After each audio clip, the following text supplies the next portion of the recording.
So loop inside loop means that in C we are going to call it a nested loop. For example, in C we are going to write for I equal to 0, I less than or equal to 50, I plus plus. This is a one for loop.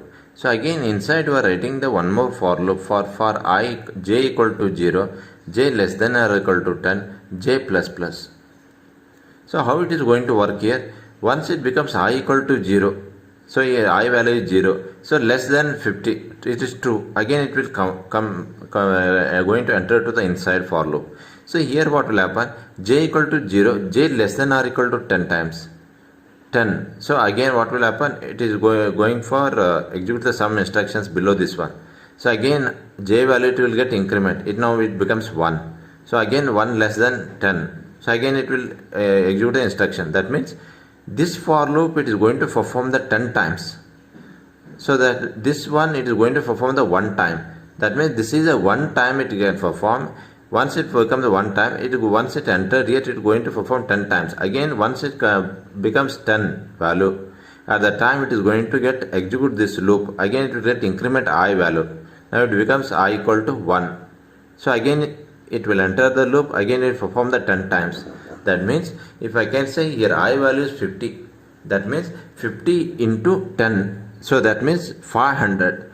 So this entire two loops you can perform the 500 times. So similarly in assembly how can I achieve this task? So here I need the two instructions. That means I need the two registers along with the DJ and Z instructions only. So see here how can we write? So maximum count that is the double F. Double F in the sense already know this 8051 all the registers are 8-bit registers. That means if I start with 00 maximum I can load double F only. More than double F I can't. So maximum double F one. Double F is nothing but the decimal value is the 256. So that means maximum count I can load 256 only. For some of the cases if you want to repeat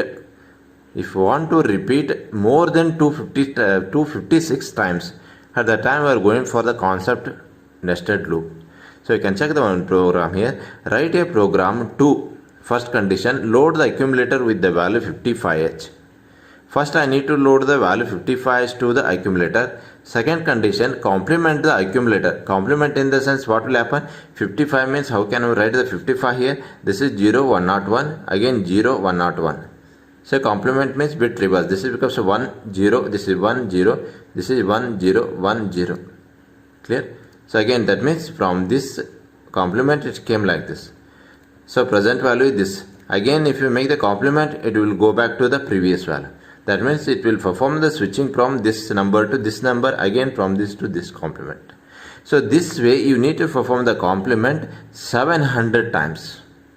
So how can you write program here? Just I loaded the move a comma hash 55. 55 I loaded to the accumulator.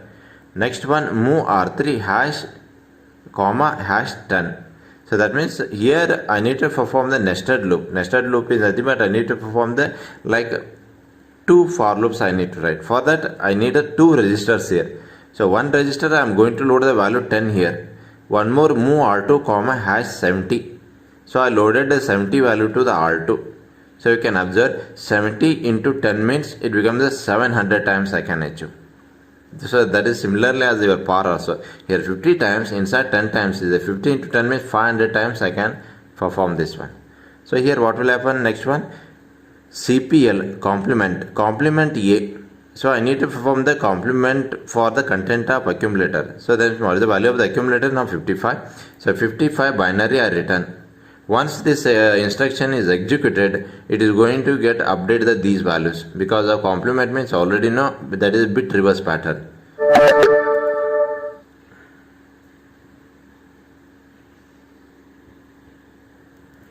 So that is a bit reverse pattern. So after the complement this one you are getting this result. So next one is going to check DJ and Z decrement jump not 0. So that means I need to perform the decrement operation for the R2. What is the value of the R2 here? This is 70. 70 minus 1 means 69. In the second condition I need to make jump. 69 whether I need to make jump when it is non-equal to 0. So 69 is not equal to 0. This condition is true. So again label is again here. So where you return the again, it will come back to here. So it will jump from here to here. Again, what is this one? Complement A. So what is the present value? This is the complemented of the previous value. So again, complement A means again it will go back to this number to this number. Again, what will happen? Decrement jump not 0 R2. Previous, what is the value of the R2 here? Previous, that is 70 minus 1 means previous, that is 69. So now again perform decrement means for R2 value, previous 69 minus 1. So that means it becomes 68. But 68 is not equal to 0. That's why it will make jump to the again. Where is again? Again it will come back. That means it is similar operation as well the inner for loop. So it will perform until and unless this 70 value it becomes 0. So what will happen here? Once it becomes 0 here, this condition is fail. So again it will goes to the next line. So what is the next line here? Decrement jump not 0 R3. What is the value of the R3 here? So R3 value is 10. So 10 minus 1 means 9. So 9 is not equal to 0. So again it will make the jump where? Next. Next means where it is here. So what will happen again next here? Again it will load 70 to the R2. So that means once it completes this DJNZ 70 times, so again decrement the R3. R3 is nothing but 10, 9, 8, 7, like that it will perform the decrement. If you make decrement one time here, again it will come back here, again it will load 70 to the R2, again it will repeat. So that means this for inner, this register it will perform the R2 means 70 times it will perform. R3 means it will perform 10 times. That means 10 into 70 means this is total 700. That means 700 times it will perform the complement operation. That means what I am saying here, in loop inside loop means in a C program you are writing the nested loop. Inside one for loop, outside one more for loop, like this. Here inside this for loop it is going to indicate this instruction. Outside for loop it is going to indicate that you are outside this line. So this is very, very important. Try to understand because these instructions you are going to use in entire models. Clear?